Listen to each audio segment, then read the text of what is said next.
In this video, I want to give you a framework that will permanently change how you assess the capability of your leadership team. It's not a personal model. It's not a competency wheel. It's a map of the 4 distinct forms of intelligence that any leader must integrate in order to drive genuine business performance.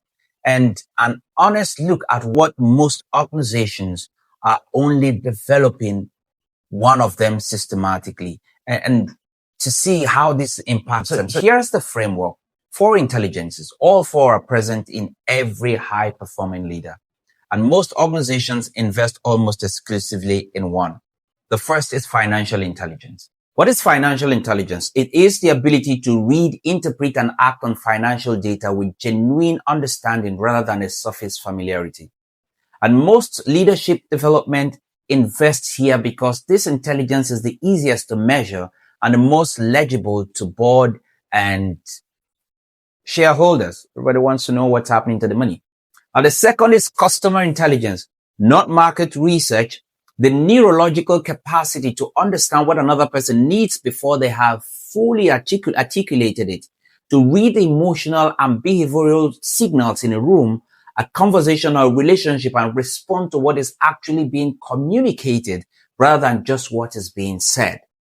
This is the intelligence that determines whether a leader can sell, retain, and genuinely serve the people they exist to serve. Whether those people are clients, colleagues, or direct reports. The third is data intelligence. The ability to interpret information across multiple sources simultaneously, to hold complexity without defaulting to premature simplification, and to make decisions in conditions of genuine ambiguity. You see, in an environment where AI is generating more data faster than most leadership teams can meaningfully process, this intelligence is not a technical capability. It's a cognitive and behavioral one. The leaders who thrive in AI-augmented environments are not the ones who understand the algorithms. They're the ones who can interpret the output with enough contextual and behavioral awareness to make genuinely sound decisions from them. The fourth is what I call mastermind intelligence. This is the ability to generate and sustain an environment in which the collective thinking of a team consistently produces outcomes that none of the individuals could have reached alone. This is not facilitation as a soft skill. This is a leader's daily capacity to make the people around them feel that their contribution matters, that their thinking is valued, that their presence in the room changes what the room is capable of producing. Now, here is the critical insight that this framework surfaces. Most organizations develop their leaders almost exclusively along the first dimension, which is financial acumen, technical expertise, analytical rigor. And then they are genuinely surprised when that leader or when those leaders who score exceptionally well on those measures are generating friction, disengagement, or stalled execution in every team that they touch. You see, a leader who is strong in financial intelligence but has not developed customer intelligence will make decisions that are commercially logical and relationally catastrophic. And this happens consistently every time, without exception. A leader who is strong analytically but weak in mastermind intelligence will consistently underutilize the people around them without even knowing, not intentionally, but because their internal operating picture of their role is one of individual expert rather than collective enabler.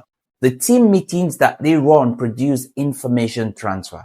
They do not produce the quality of collective thinking that organizations need to navigate genuine complexity. And this matters enormously in the context of AI adoption today. The organizations implementing AI most successfully right now are not doing so because their leaders understand the technology better than their competitors. They are doing so because their leaders have developed enough data intelligence to make sound decisions from AI outputs, enough customer intelligence to bring their people through They change with genuine engagement rather than managed compliance, and enough mastermind intelligence to create environments where human and technological capability compound each other rather than compete. The four intelligences are not a hierarchy.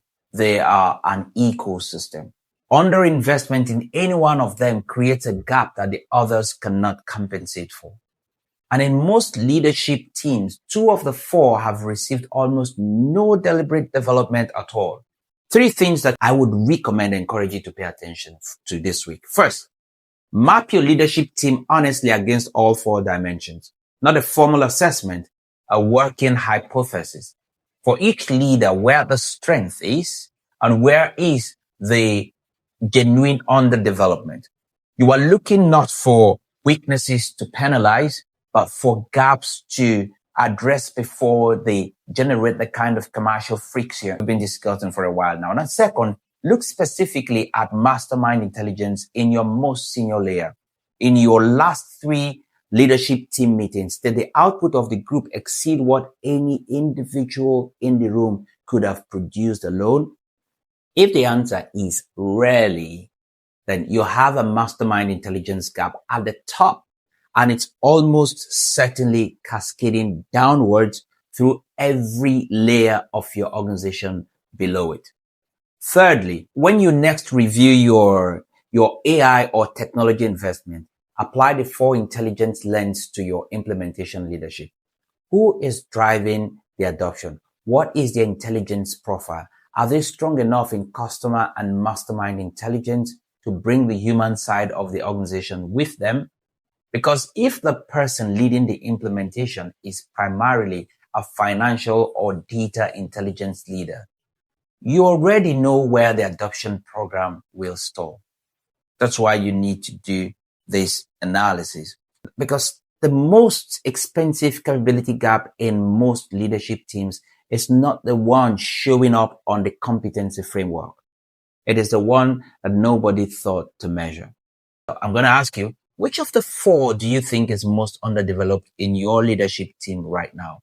Tell me in the comment section, and I'm genuinely curious to know what actually surfaces for most people. And the next conversation you have might just change your leadership style and move your organization forward. My name is Stallone-Obaraemi Samuel, and my sincere desire for you, my friend, is that you go on succeeding by becoming a better version of yourself. Bye for now.